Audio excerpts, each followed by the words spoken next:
Nesse ponto, portanto, visto como será uma sentença para se considerar válida, a gente entra agora numa questão muito importante e cuja importância foi renovada justamente pelo parágrafo 1º do artigo 489.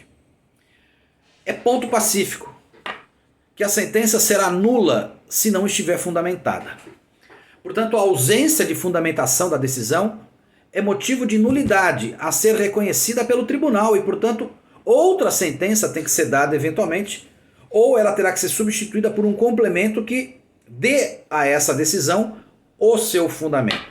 Portanto, a fundamentação é o elemento mais essencial para que a gente possa ter uma sentença válida. Até porque é com base, repito, nessa fundamentação que nós teremos o exercício do direito da ampla defesa com a hipótese de interposição do recurso. Porque eu disse a vocês que o recurso é lastreado por aquilo que se discorda e que foi posto na fundamentação pelo magistrado. Nesse sentido, da validade da sentença desde que fundamentada, o parágrafo 1º diz, e não é fundamentada de qualquer jeito, diz o parágrafo 1º, dizendo o seguinte, ele, não se considera fundamentada qualquer decisão judicial, portanto, esse requisito da fundamentação, que na verdade é, aliás, um requisito constitucional, né? Toda decisão será fundamentada, é um princípio constitucional, mas se revigora esse princípio dizendo, não se considera fundamentada qualquer decisão judicial, seja ela interlocutória, sentença ou acórdão, que... E aí nós temos 6 incisos que, portanto, retratam sentenças que serão consideradas nulas. Porque falhas nesse aspecto, nesse elemento da fundamentação exigível e necessária. O primeiro inciso diz, será nula por não ser fundamentada aquela sentença que se limita à indicação, reprodução ou parágrafo ou paráfrase, de ato normativo, sem explicar sua relação com a causa ou a questão decidida.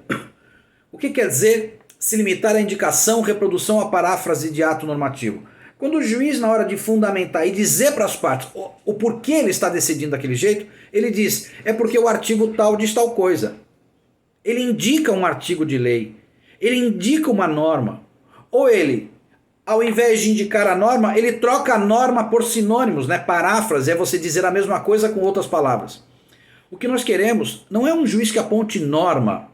Do mesmo jeito, pessoal, que nós falamos no primeiro semestre, que fundamentação jurídica exigida na petição inicial não é fundamentação legal.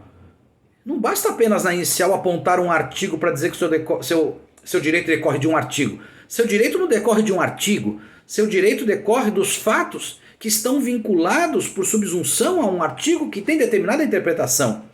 Do mesmo jeito que se exige para a parte, se exige para o juiz. O juiz não pode dizer que uma tese está certa ou errada, que um argumento está certo ou errado, ou que um direito existe ou não existe pela existência de um mero artigo. É fundamental que o juiz faça a correlação entre os fatos reais da questão, da causa, e aquilo que efetivamente diz um artigo. A repetição apenas de um artigo não faz aquela sentença ser considerada bem fundamentada. E a gente vai ver depois a consequência de não estar fundamentada. O inciso 2 diz que também será nula a sentença que empregar conceitos jurídicos indeterminados sem explicar o motivo concreto de sua incidência. O juiz, portanto, não pode ficar dizendo que determinada coisa, que é um conceito vago, deve ser aplicado ao caso sem dizer a razão pela qual ele acha que aquele conceito vago se faz presente no caso concreto. Por exemplo, vamos imaginar que uma questão se resolverá a partir de uma norma que conceitua uma certa situação como atividade de risco. Ora, o juiz tem, para usar essa norma, que dizer no caso concreto por que aquela atividade é de risco. Qual o motivo de considerá-la como sendo de risco? Não basta apenas dizer que tem uma norma dizendo que é de risco e, portanto, ele julga a questão. Onde estão nesta ação os pontos que identificam o risco da atividade? Onde ele considerou aquela atividade de risco? Portanto, é fundamental também que ele, ao empregar conceitos indeterminados, tenha na sua mente a certeza de que no caso concreto estão presentes os requisitos para que se considere aquilo daquele jeito, ok?